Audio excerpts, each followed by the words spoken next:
How would you like a 15% discount to my daily email, the stack of stuff, the show notes, discounts to the conference, all of that? All you need to do is text the word show to 33777. You'll get the annual subscription with a 15% discount to my daily email. You'll get the stack of stuff, the links to the show notes, discounts to the conference, and so much more. All you have to do is text the word show, SHOW, to 33777. Text show to 33777.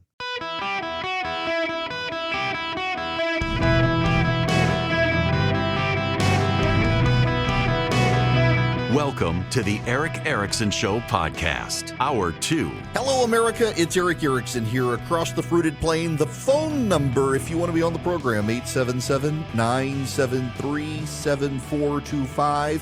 We're getting closer and closer to the pre-release of my book. If you want to pre-order, I'll send you the link when it's ready to go. Text Eric, E-R-I-C-K, to 33777. When we're ready, I'll send it back so you can pre-order my book, Drive Up the Sales.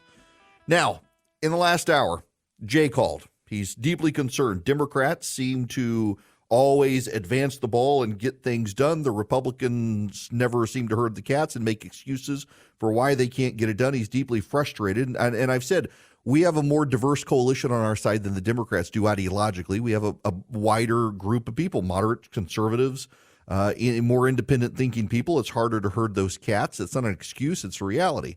And also, we conservatives have to do a better job of finding people who can advance both against the establishment in primaries and against the Democrats in the general elections.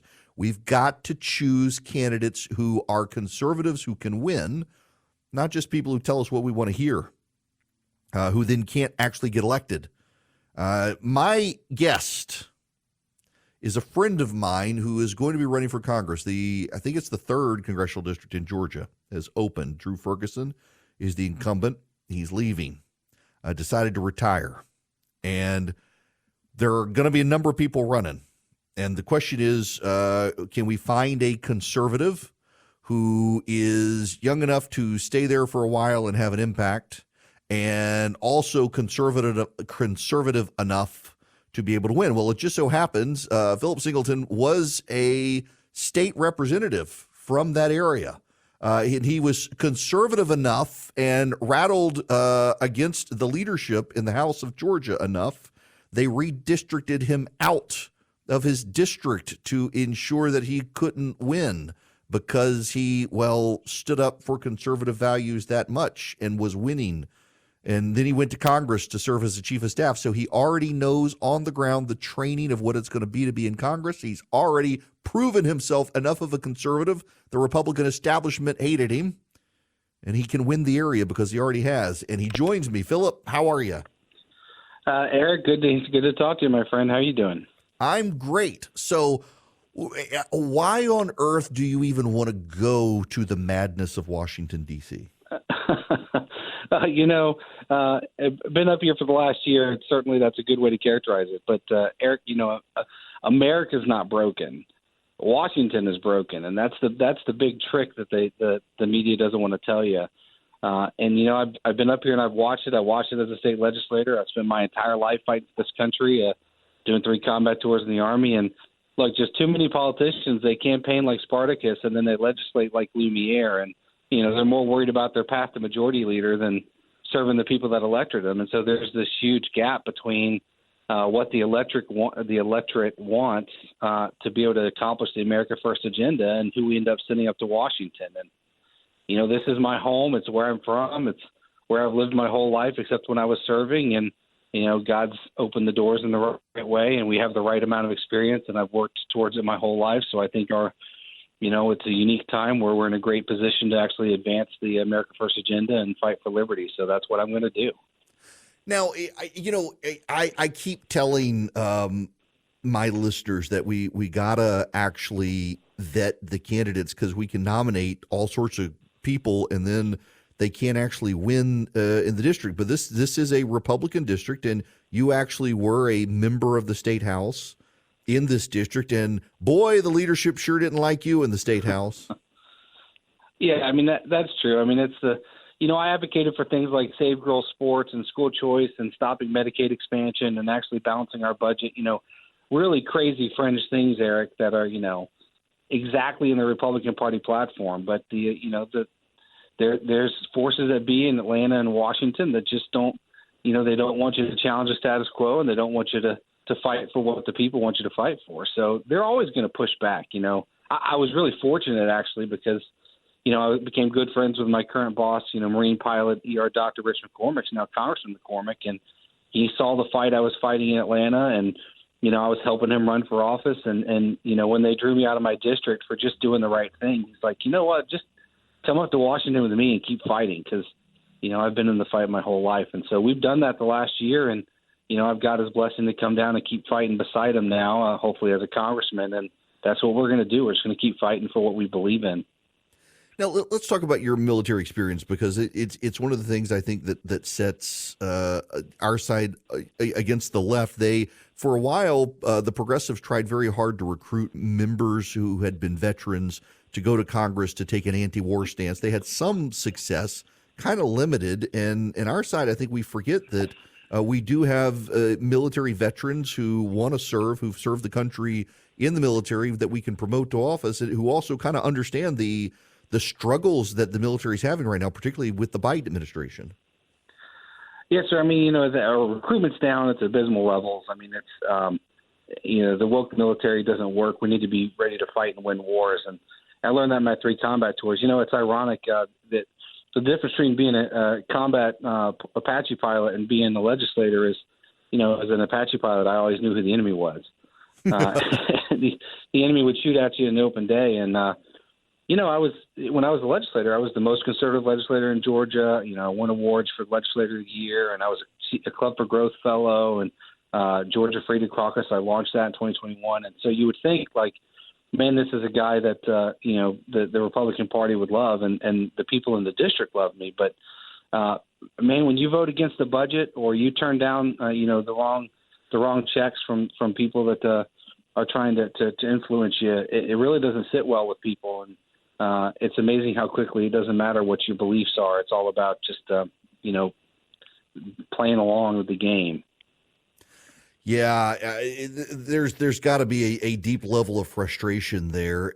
But I mean, so now let me just frame this with the conversation I had with the caller Jay earlier. He's deeply frustrated with the Republicans not being able to advance any meaningful changes in Washington. And I hear this a lot from conservatives who call in and say, well, the Democrats always fight and get what they want, and they keep everyone in line, and the Republicans don't. And I know part of it is the incentive structure, but I mean, let's just take the border fight and the spending resolution. I mean, how do you see this shaping up in Washington?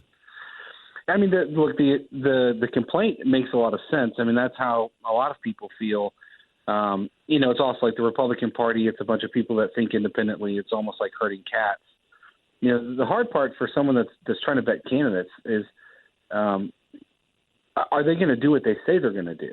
Are they going to come up and they're going to fight for, our debt is seriously out of control. Our debt servicing is over $1 trillion a year now. We're only a decade and a half away from, the revenue that that the government gets not being enough to just service the debt. So, Eric, that's a crisis. And so the question is, we've got all these politicians that run for office, and they acknowledge the crisis. Even on the left, they're acknowledging the crisis at the border. They're just not willing to do anything about it.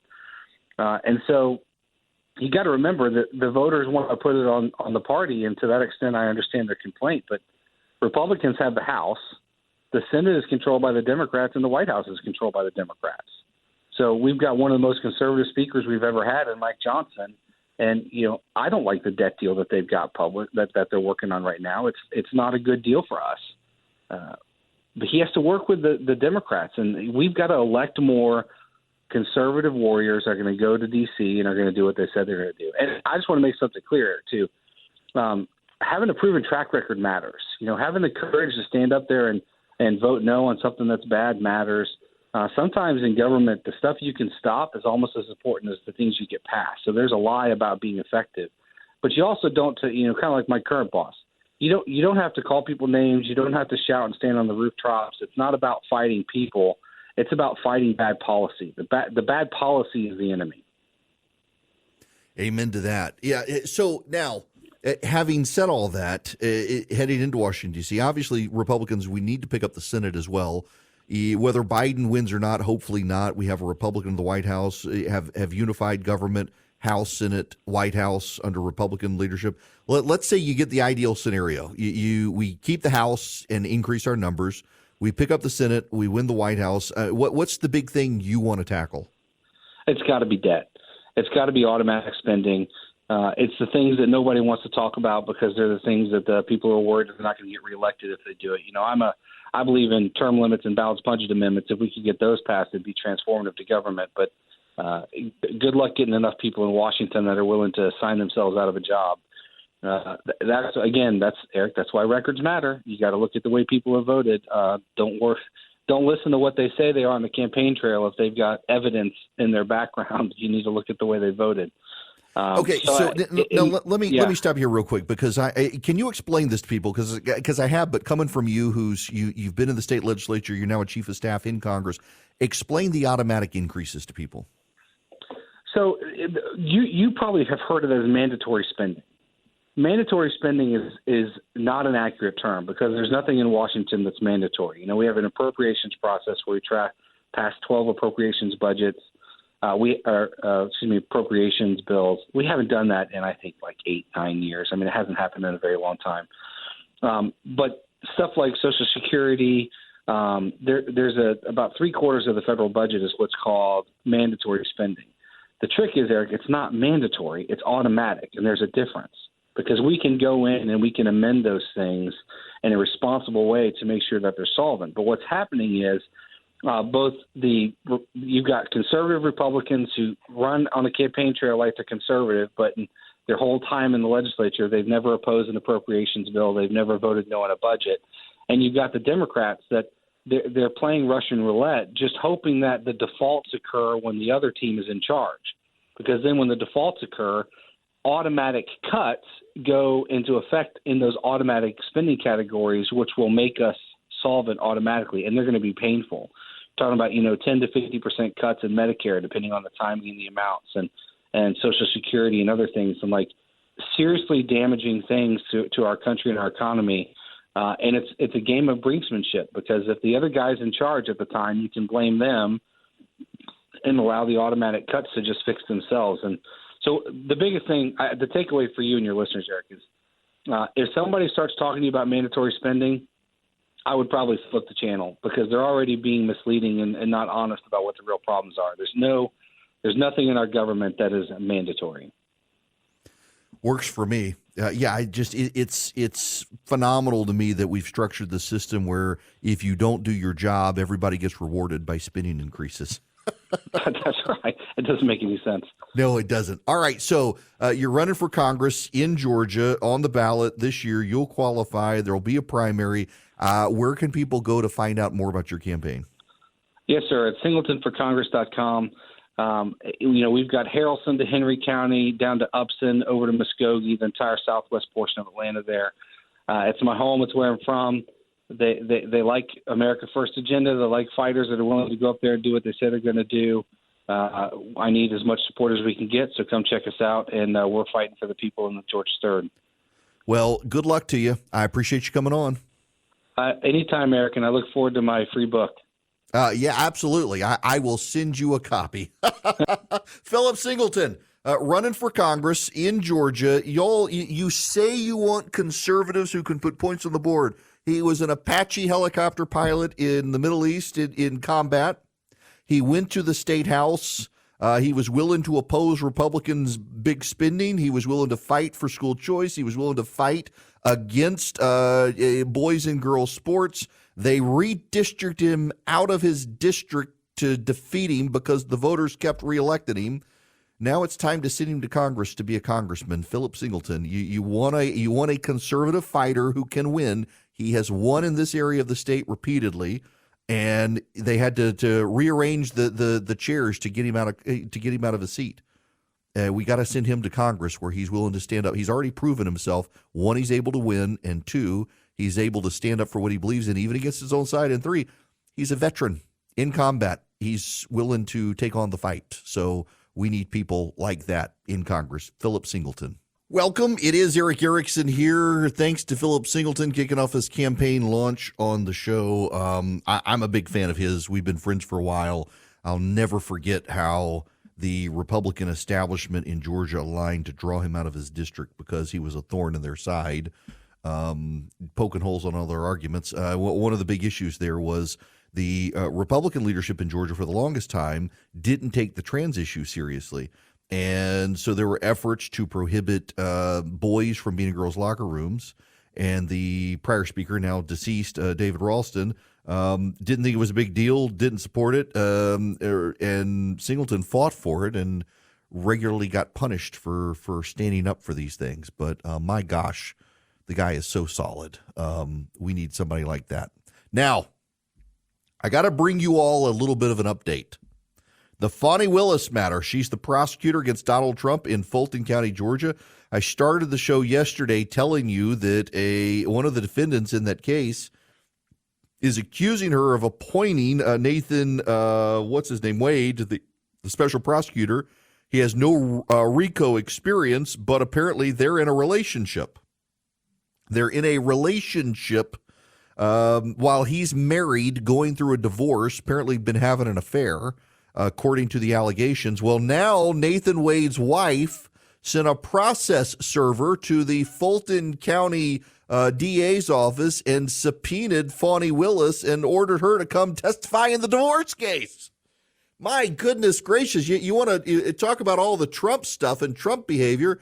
If these allegations are true, it totally undermines her case. She put her boyfriend in charge, possibly benefited by the amount of money she was paying him.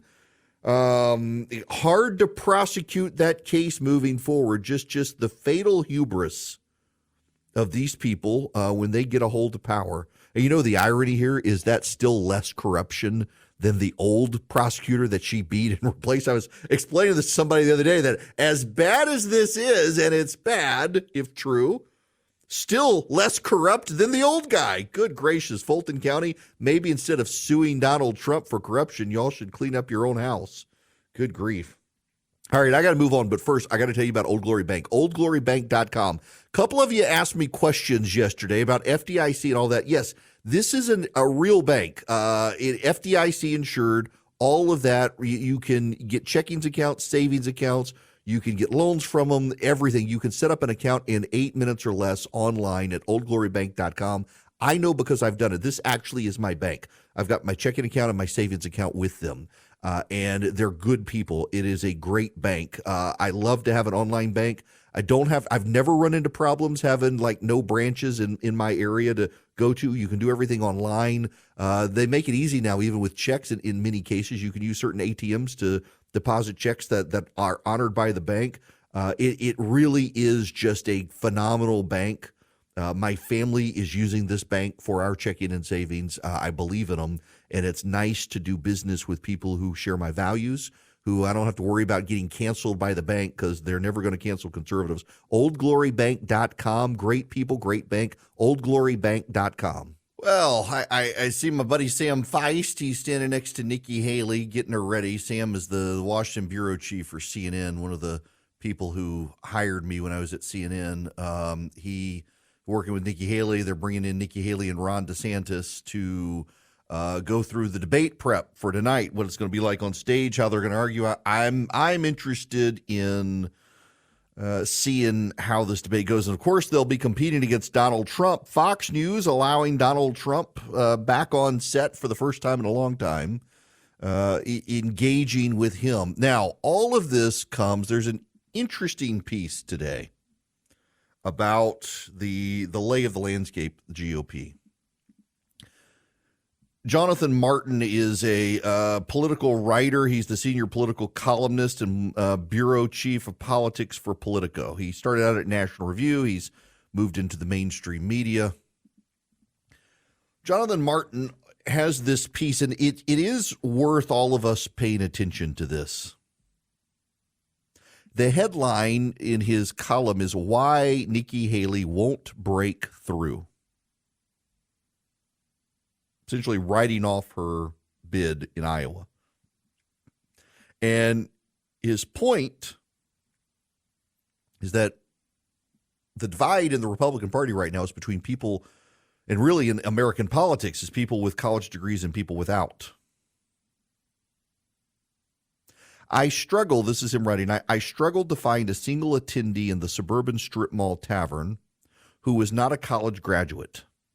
Similarly, the day before, I couldn't find a Haley admirer who showed up to see her in Sioux City who was not also a college graduate.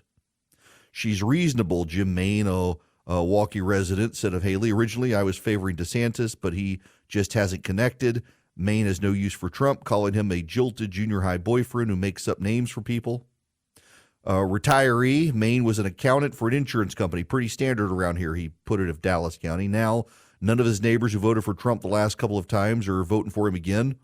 If it all sounds like a wind-up to a sort of cul-de-sac Pauline Kaelism, Pauline Kael is the woman who said she couldn't believe Nixon won in 72 because she didn't know anybody who voted for him. Says, I don't want anyone in our homeowners association voting for Trump. I don't know anyone in our homeowners association vote for Trump. Well, that's the defining story of the Republican Party today. The GOP's traditional professional class base is eager to move on from somebody they find between embarrassing and appalling, but the party's beating heart is now Trump-loving working class voters. The old Republican construct of establishment versus conservative, one that DeSantis in particular is operating under as he runs, is about as relevant to the Trump era as the BlackBerry. The most consequential fault line in this race and in GOP politics broadly is based on class. That's how Democratic primaries have been covered, and rightly so, for the last 40 years. The candidate able to emerge as the beer track hopeful among almost always emerges as the nominee, while the wine track hopeful is limited to the Pinot-sipping precincts. The race this time is scarcely different. Haley and DeSantis are largely competing for the votes of Iowa's upscale voters. DeSantis was in Milwaukee last week, while Trump is on course to roll with the overwhelming support of blue-collar Iowans. It is, of course, a delicate topic anywhere, but even more so with voters who pride themselves on being Iowa nice. Now, I don't have to go on here. He's actually right in this divide, but the irony here is that the base voters of the Republican Party still see it as establishment versus conservative. The number of Trump supporters I know who call people establishment, who are actually aggressively hardcore conservatives, is kind of ironic considering Trump's the leader of the party. If you're the leader of the party, you are the establishment. And yet Trump's voters see themselves as the outsiders, not the insiders, when they kind of rule the roost. And the truth is that the great divide in this country is between college-educated and non-college educated. And a majority of Americans now lack a college degree. There is a difference, and you do have to be careful about this. Non-college educated voters is not non-college educated Republicans. The working class, so to speak, it's not uniformly lined up behind Trump, but a lot of them are moving so. And I don't think Democrats appreciate this, that a lot of people who do not have college degrees in this country are really disdainful of the fact that they have to pay for the people with college degrees. Look at the student loan bailout. A majority of Americans who don't have college degrees are being told you must pay for the college degree of the person who got a women and gender studies degree. Who really thinks that's right?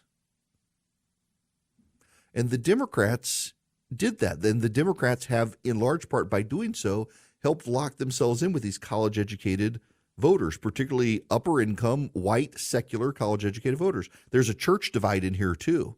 But this goes into that New York Times story I was talking to you about the other day, where they finally, it's dawned on them saying, hello, it turns out that people who call themselves evangelicals and don't go to church vote differently from people who call themselves evangelical and do go to church. The latter are more populist or more conservative. The former are more populist. The latter don't necessarily care for Trump as much as the former. The ones who call themselves Christians and never go to church are bigger fans of Donald Trump than the ones who call themselves Christians and go to church. These divides are taking place at a moment of upheaval in the country, and it's not just the Republican Party, because it's happening in the Democratic Party too. The problem is that the press is so myopically on the side of the Democrats, they never see this happening. And it actually is something it's worth talking about. And frankly, even as a guy who does a talk radio show, you got to be mindful of these sorts of divides in the country. If you're just talking to the upper income, college educated people, you're talking to a minority of people. And it used to be the Republicans were the ones who had mostly the college-educated crowd. So what happened? Well, the more people get degreed, the more progressive they become these days, the less common sense they have. Now, I don't know about you, but in my experience, the guy who never went to college and who busts his butt on a daily basis tends to have way more common sense than the person who decided to go get their doctorate degree in whatever it is outside of medicine. I know a lot of people with PhDs who live fantastic lives, and I don't know that they relate to the world around them. It's like the billionaires. I actually have gotten to know a number of, like baseballers. I know a number of people who own baseball teams in the country. Now, I make a good living, but I am by no means a millionaire, let alone a billionaire. But in my role, having run campaigns and then run redstate.com and been a political pundit and been on Fox and doing a talk radio show, you meet people. I've met billionaires. I know some. I'm actually friends with some. They live in a completely different world from you and me. It is weird. It is very weird. You can understand how so often, like in Scripture, it's a rich person is not necessarily going to hell, but it seems to be a whole lot easier for a rich person to go to hell. They worship their money. It is a weird world these people live in, and they rely on people. Like, for example, I'll give you a true story. I was one time supposed to have a meeting with a guy, and the meeting got canceled because his favorite chef was opening a restaurant in Hong Kong, and he and his wife decided they wanted to go to opening night. So they just got on their plane and flew to Hong Kong for a dinner date. Who does that? I mean, I gotta say, I'm impressed. I was very impressed, but wow, you and I can't do that. I mean, I struggle to get my wife out of the house to go to McDonald's. She'd rather be home. I don't really blame her. People are stupid these days. They'll be out and about. People forgot how to drive. But it's this weird world.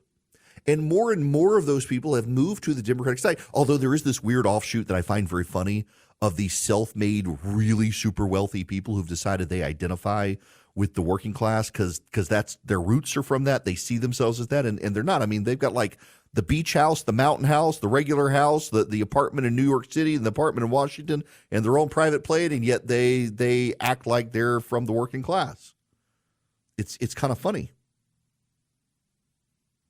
But Republicans also do have to come to terms with this, and it does cause a shift in the party. And I'll tell you where this leads me is there is an opening in this country. If you listen to the Democrats, you listen to the talking heads on TV, they want a new party. And they want a new party that is fiscally responsible but socially liberal. There's not a path for that sort of party in this country. There's not. I'm a small government guy. I believe in limited government. I think I'm a Christian, an evangelical. I believe that we're all sinners, so the fewer in charge of me, the better, which is why I like limited government. But actually, where a majority of Americans are, black, Hispanic, white, outside of the upper income college educated, is they're socially conservative and fiscally liberal. If you want to do a new party in this country, you find a socially conservative, fiscally liberal party. Except that's what the Republican Party is starting to become. Listen to the rhetoric of Donald Trump. He doesn't want to take on entitlements. He doesn't want to take on Social Security, Medicare, Medicaid. He doesn't think they need to be fixed. He's actually open to taxing the rich. He's not opposed to unionization for blue-collar workers. And while Donald Trump himself is pretty much not a social conservative, he gets it, and so is filled the bench with pro-life activists, people who don't want boys and girls sports, things like that. You're kind of getting this third party as a remake of the Republican Party, and it's resonating with a lot of non-college educated workers. And by the way, that transcends race. Hispanic working class voters tend to align with and identify more as the white working class. And that's a profound shakeup of what people have believed in the past. Remember, Democrats forever have said demography's destiny. As the country gets less white, the Republican Party's days are over. Actually, as the country's gotten less white, the Democratic Party has gotten whiter, and that shifted a lot of non-white Democrats into the GOP. And they like Donald Trump. Look, I get it. I'm not a fan, and it has nothing to do with college education. It actually, for me, I mean, it's always been. It's the character issue. It bothers me. I recognize that given the choice between Biden and Trump, sure, I prefer Trump's policies. I wish I could find a guy who was had better character who advocated those things. And I realize I'm outside where a lot of you are on that. But given the choice between Biden's policies and Trump's policies are kind of a no-brainer. I wish we had a different candidate, and maybe maybe Hillary or that'd get me in trouble. Haley or DeSantis can in some way connect with voters. In New Hampshire, it appears that Haley might. Maybe they can do something tonight, but if not, I mean, the inevitable is coming, and it's going to be Trump versus Biden. I was given an interview this morning before radio, and I was telling the interviewer he's kind of surprised that I would be the one to say this. Like, yes, Donald Trump can win. He absolutely can win. I mean, people do not like Joe Biden. They don't like Joe Biden's economy. They're tired of being lectured by Democrats, and they resent like hell the idea that their daughter may sacrifice a school scholarship to a boy because the boy decided he was a girl so he could get a competitive advantage. Democrats don't seem to understand this. The whiter you are and the richer you are, the less you seem to understand these sorts of issues. For the rest of America, they're common sense. These sorts of issues matter, and they're ones I don't know that the Republicans or the Democrats have come to terms with. The college-educated voters, they're becoming more socially liberal, and they're moving Democrat. The working-class voter, regardless of race, is becoming more conservative and moving to the GOP. There is one flaw for the Republicans in this, though. Working-class voters don't vote as often as college-educated voters. And the Democrats used to have that problem, that their voters would show up in presidential elections, but not midterms. And now the GOP, unless they can figure out how to convert non-college educated voters into a reliable voting group, they're going to have this problem. And that's a fact. It's not an opinion. It's the reality.